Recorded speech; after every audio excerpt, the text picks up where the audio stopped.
Everybody, my name is Chacon, and I am the team leader slash CEO here at KW The Lakes. What we do every Friday is what we call Phil Fridays.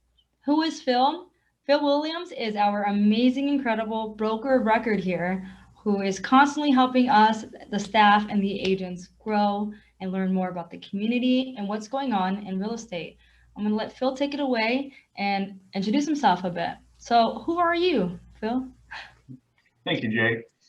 I happen to be one of the fortunate few that have lived in Lake Elsinore all my life, and it's a tradition that's carried on for 5 generations here in Lake Elsinore.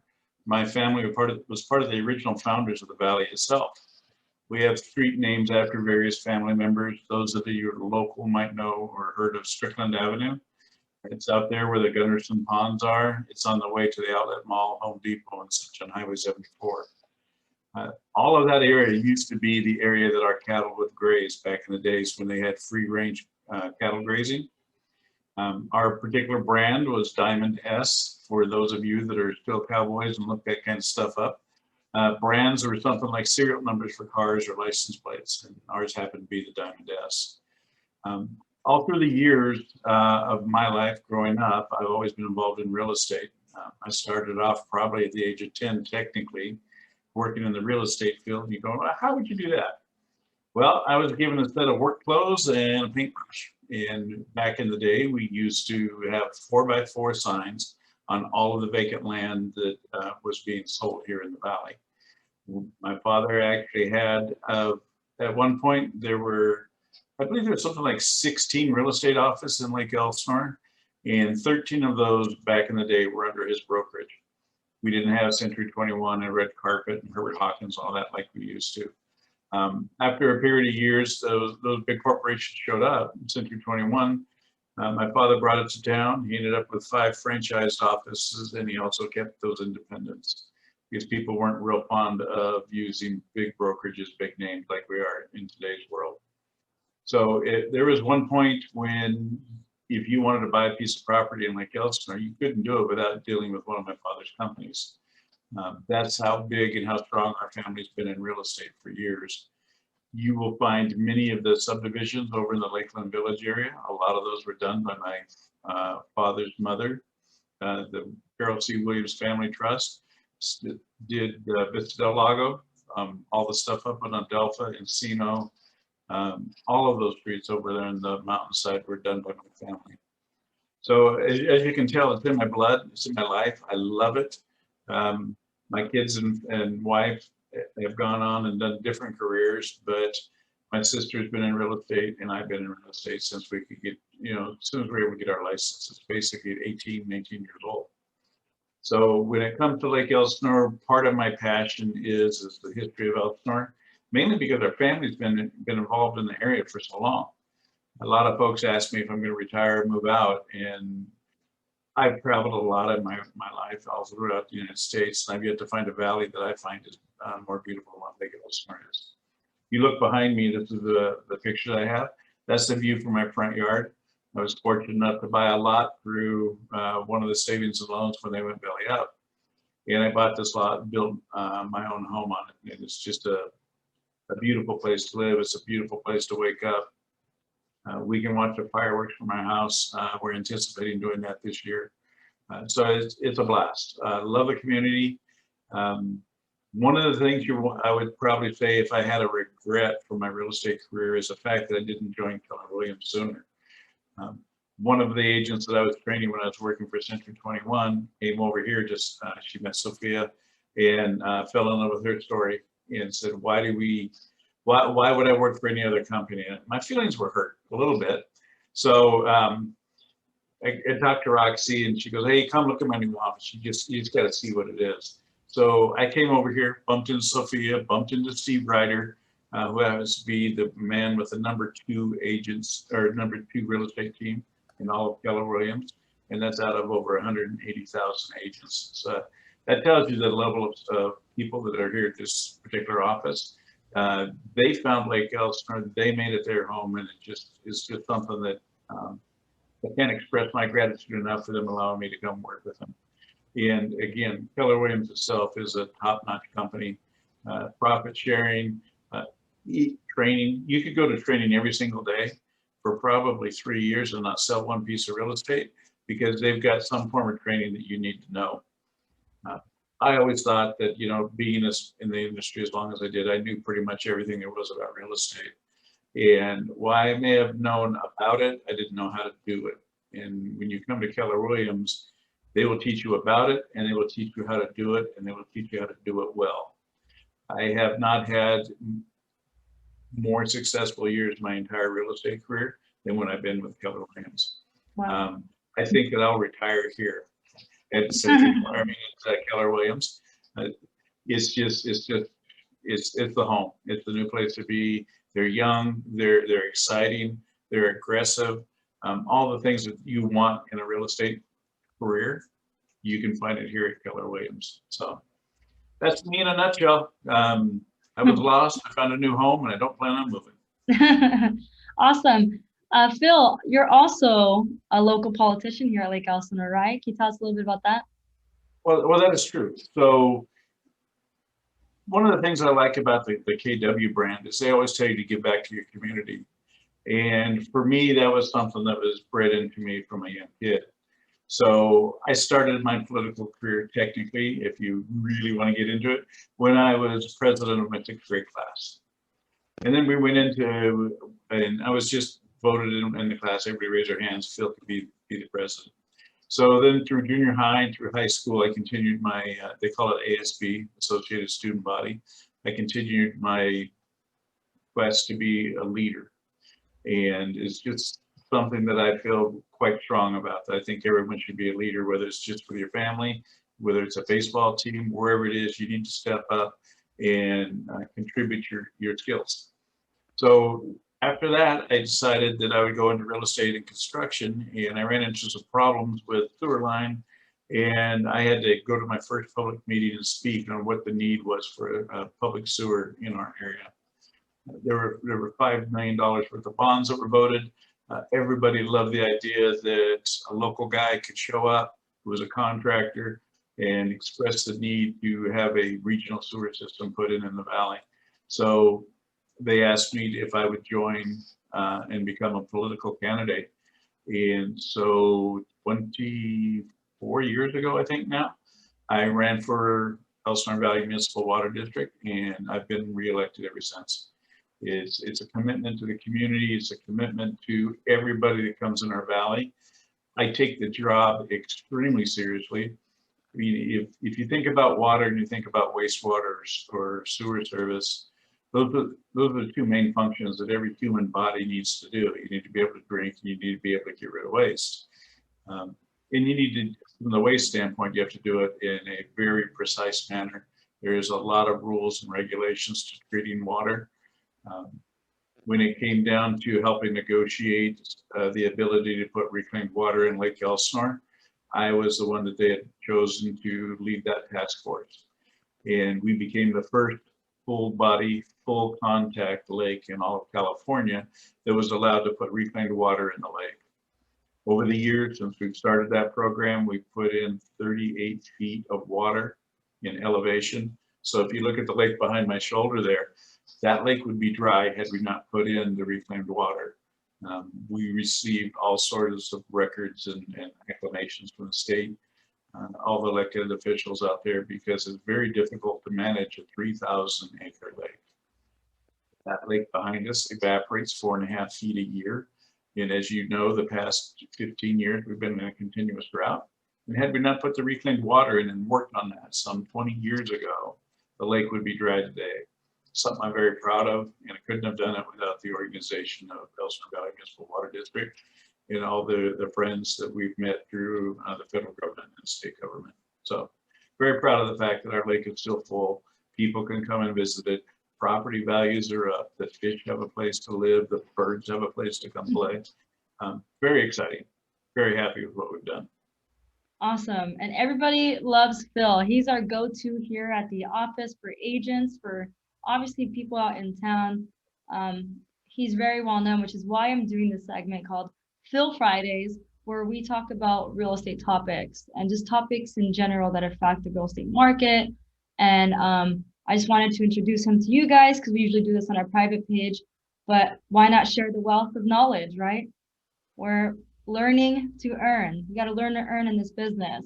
And regardless of what business you're in, I'm sure we could all take something from his dedication and work that he's given back to the community over the years. And Phil, you said that something that really stuck out to me. You were with a previous company for over 20 years in real estate. We've only been launched here in this, area. Technically, we've only had our 2-year anniversary here. So you say you did better being in KW the past 2 years than you ever had in your career? 100%. I've been a realtor for over 38 years. So I've been with KW, well, I guess it's 39 years now. So I've been with Keller Williams for 3 years. So 36 years with the same institution. You just can't compare.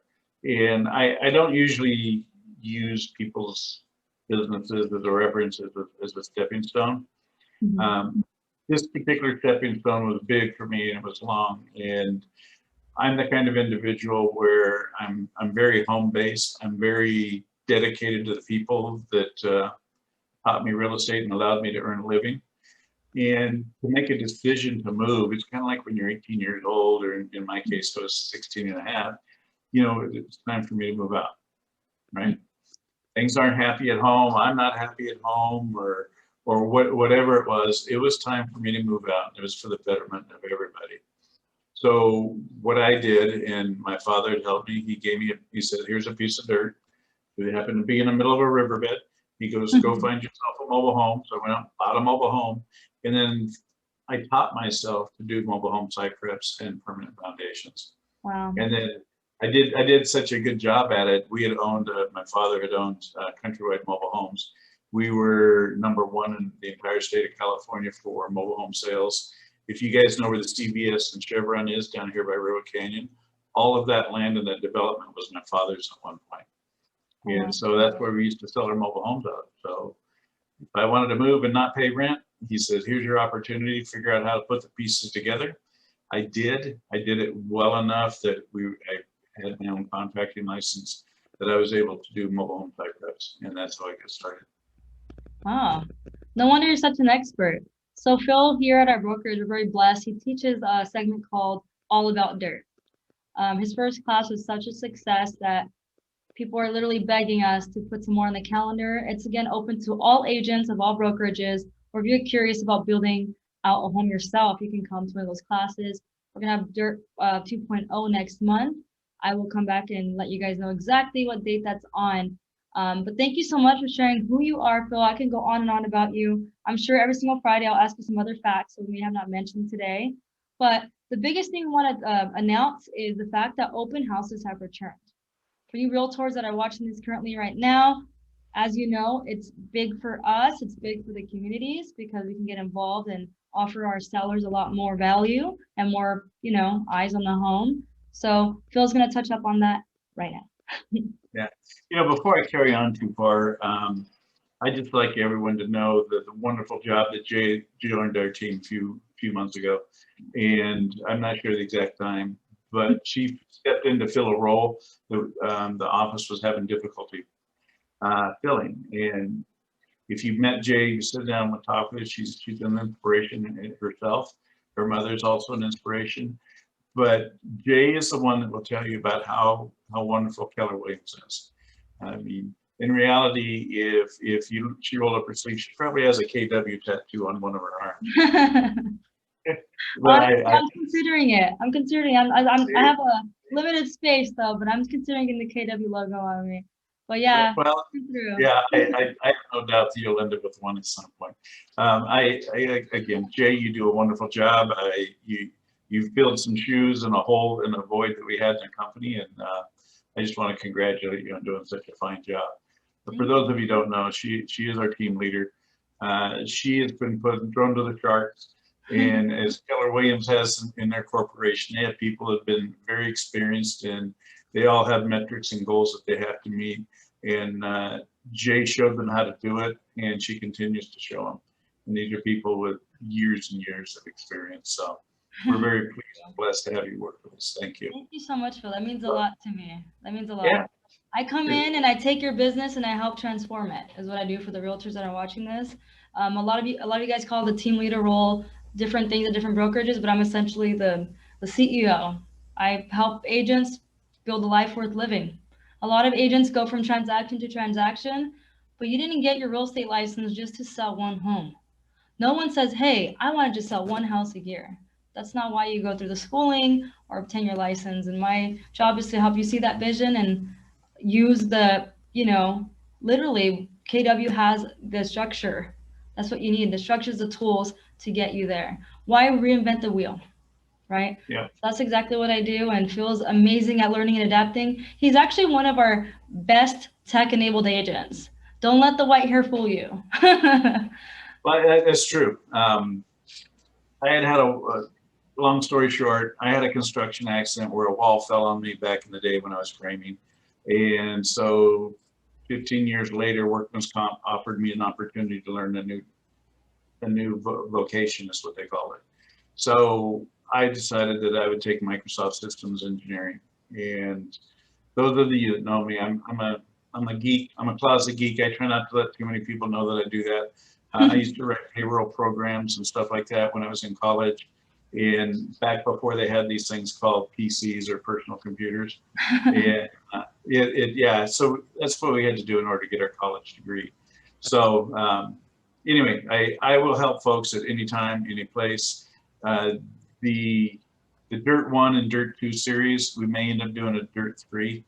We had title companies come in, and I don't usually brag. It's just not me, but You should brag. I had a lot of folks that I respect within the industry that happen to pop by some of the title reps, and they've made some requests that maybe I teach it, not just outside of Keller Williams, but to everyone. So we're going to open it up to this, folks. We're going to talk about entitlements. If you don't know what an entitlement is, just briefly, we're talking about zonings, talking about permissions for sewer systems, water lines, what you're allowed to do, what you're not allowed to do, the new secondary accessory dwelling units, and how that plays into the new real estate world. There's a lot to it. I mean, a lot. And most people think that you get a 10% commission on land is typical with the industry because it's usually land is selling for a lower price. That is not the truth. It's actually because it's far more difficult. And most people don't realize that until you take my course through Keller Williams here, then you'll understand what's involved. And it's not just, I want to buy a lot and build a house and I want to pay $8,000. There's so much more to it. Elsinore has probably, I would bet there's probably 500 lots that are listed for sale that are going to be under $10,000. Most people don't understand why you can't build on them. In the class that I teach, I show people why they can't, how come they can't, and how come they never will. And I teach also how do you explain to somebody that they've been paying taxes on a lot for 40 years and they will never be able to build on it. And so I give everyone that institutional knowledge where they can have the information, have a nice discussion with those folks, talk about their alternatives, and not make them mad. Because it used to be, we just say, oh, you can't build on that, and that realtor would hang up. Well, it creates a bad reputation. We don't want that with our agents. Absolutely. So this Dirt series, I want to reiterate, it's an awesome class that he's teaching for free. The magical word is free. We even have amazing sponsors that feed you guys. And it's open to anyone. And I mean anyone and everyone, regardless of brokerage, you can come on in and learn from literally the best. Like he did it himself. Everybody thinks, so we have this new thing and trend, I'm sure you've seen, Phil, or millennials and even the generation under me, Gen Z, thinks that they can just get some land, buy a tiny home, and live there, right? That's the biggest misconception. It's not that easy. There's so many permits and how you're going to get electricity, Wi-Fi, and water. And I didn't know any of this until I even took your class, to be honest, because I didn't know how to properly answer that question because I don't have much experience with lands and lots. But Riverside County is getting like that, where more lots are coming up for sale. And now there's this new craze of tiny homes and living out of your van, right? Yep. Bus, whatever. So now more than ever, I think a lot of us are getting those questions in the industry. If you want those answers, just know that you can contact me, reach out to me. I will post on my page the dates for the Dirt 2 series, because why not learn from literally the man whose family helped create the city that we're in, And if you're in surrounding cities, why not just come anyways? Because chances are his family, cousin, third cousin, or connections help build that city. So why not come learn from the best is what I'm trying to get at. Great idea. I hope everyone enjoys the class. And, you know, one of the reasons we open it up to the outside industry or outside agencies is we want to perfect our craft as realtors, and we want to maintain that realtors are needed in the world.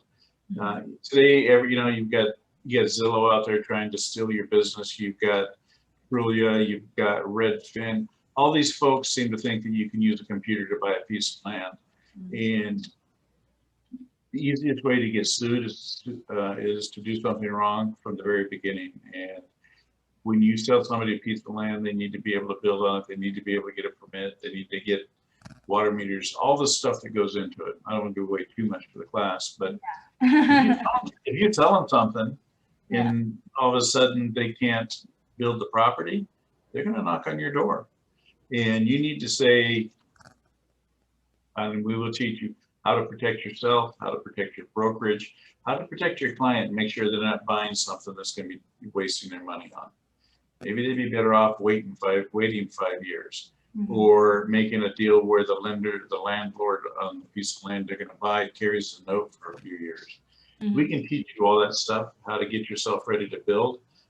Most folks have no idea what it takes to build a personal house. And when I was actually running my construction business, we saw that out of 10 people that we would build their custom homes for, they would hire us and to do different things. More than 50% of those families ended up in a divorce during the process of building a home. It is so stressful if you don't know what you're doing and you don't do it right. You make silly decisions that it could cost you twice as much money as it should. So our goal is to teach people how to be prepared, how to hire the right folks, and to seriously sit back and talk to themselves. You know, if you and your husband have a hard time picking out color of paint for your living room when you're getting ready to sell your home, if you can't agree on the color, or if you can't agree on tile versus granite versus some other type of countertops, do not build a house. Those are the kinds of things you have to have those conversations, because literally I've seen families destroyed over it. Yeah. And some of those folks, you know, my family friends are all realtors. You know, so a lot of realtors say, well, we can do it because we're in the business. It can be tough. So we talk about that. We teach you how to have those conversations with your clients ahead of time, because who wants to sell somebody a piece of dirt that, you know, if they don't get along well enough, that maybe it's going to destroy their family. Yeah. So that's the kind of stuff and conversations that we're taught through Keller Williams about caring for family, and don't always care about just getting the close. Yeah. Care about the whole project all the way through and the people that are involved. Yeah. We think most of our customers should be our customers for life. Absolutely. That's at this point, that's what most of my customers have told me, from the family all the way through. So we take care of our people, both as agents and as clients. We're very relationship based here. You know, doesn't matter if you Absolutely. consider yourself transactional. When you get Kellerized, and part of our culture is to, you know, put family first before business. And the moment we meet our, you know, clients, you become family. So your best interest will always come to play here, and that's what we teach our agents. And yeah, it's more complicated than it seems. The home buying process itself is stressful. So imagine having to do that from square one. I don't want to imagine it because I'm going through a stressful process already. So I can only imagine the build outs being so complicated. So I love the background photo that you have, Phil. So I'm really excited to do this series and spread knowledge every single Friday here. Love the photo. And yeah, open houses are back. The final touch. I just want to let you guys know the open houses are back. What does that mean for the agents, Phil? Well, they have a new form that came out today, and it's the Coronavirus Property Entry Advisory and Declaration Form, known as a PEAD, P-E-A-D, all, page 1 of 1. So it's a one-pager. You can fill out that PEAD form, and you can give that to anybody that is going to come in your home if you're holding the open house. If you're going to go with your clients and visit other open houses, you're able to use this form, hand it to the realtor when you go in, and make sure you follow all the protocols.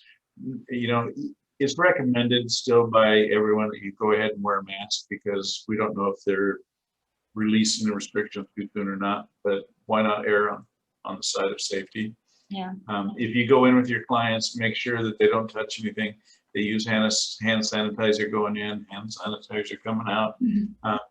It A lot of people make fun of the mask and its restrictions, but we don't want to have somebody get sick based on us going out and showing them a home. Yeah. So our goal is to protect the people, protect the clients, protect the agents. So fill the form out, wear your mask if you don't mind.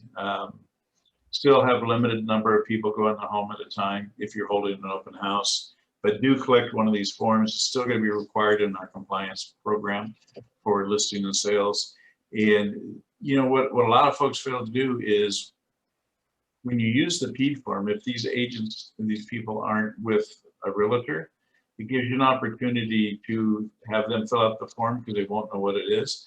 And secondly, you can get that contact information. So most realtors, one of the secrets of being a realtor is, when you hold an open house, it isn't to sell that house. It's to find a client, and you know those clients are interested in real estate, as opposed to cold calling saying, do you want to buy, do you want to sell, and people hanging up on you. Somebody took the effort to drive by your open house because of the terrific signage that you did. They're going to get out of their car, they're going to walk around, and they're going to want to see what's going on, how much the home is. And that's your opportunity to capture that client, because it's one-on-one, you're face-to-face with them. And so that's the goal, get as many clients as you can. If you're lucky, you might find somebody who wants to buy that specific home, you know. But again, use the opportunity for those that don't want that home. They do want one of some other sort. Find out what they're looking for. Know your houses around that are available. Kind of know your market. Take your smartphone, take your iPad. Just be prepared when those people come in. Remember, it's an opportunity. Somebody is walking up to you saying, I want to do real estate. Say, fine. You can take that person that wants to buy a home, and they're going, well, you know, I got to sell my house. Really? That's what I do for a living. So now you have an opportunity to list a home, show the home that you're having the open house for, and then take that client around. So you could end up with 2, maybe 3 transactions out of it. And then, you know, as soon as they get home, they're going to talk about that nice Keller Williams agent or that nice Coldwell Banker, whoever it is. They'll go out and say, hey, we found somebody that we bonded with. Most people that buy and sell their homes do it with the agent they meet at the time that they're thinking about buying and selling. So it's not everything is going online. A lot of folks are going to are zoomed out, and they may start the process, but it's the opportunity for you to get out there, get in front of the people, and have them come to you instead of you going to them. It saves a lot of effort. It's just a great way to gather clients. So be safe, be smart, use the new PEED all is the name of the form. It's a 1-pager. And turn those into your TC when you start your transactions. So best of luck for this weekend. It's gonna be a beautiful weekend. It's been an awesome weekend. Thank you so much, Phil, for introducing yourself. And I'm also going to say this for the agents that are not with us already. If you want to see how we do our open houses, Keller Williams style, you have our promise and word that any one of our agents that are hosting an open house, go say hi to them, and I guarantee you they'll let you shadow them.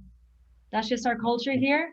Regardless of brokerage, if you're just curious and want to see how we do open houses, you're more than welcome to shadow one of our agents. Just say hi, introduce yourself, say where you're from, and they'll take it from there. That's just our culture, right, Phil? Absolutely. Absolutely. All right. Have a blessed day. Happy Friday. See you next Friday for another Phil Friday. Take care. Thank you, everyone. Have a great weekend.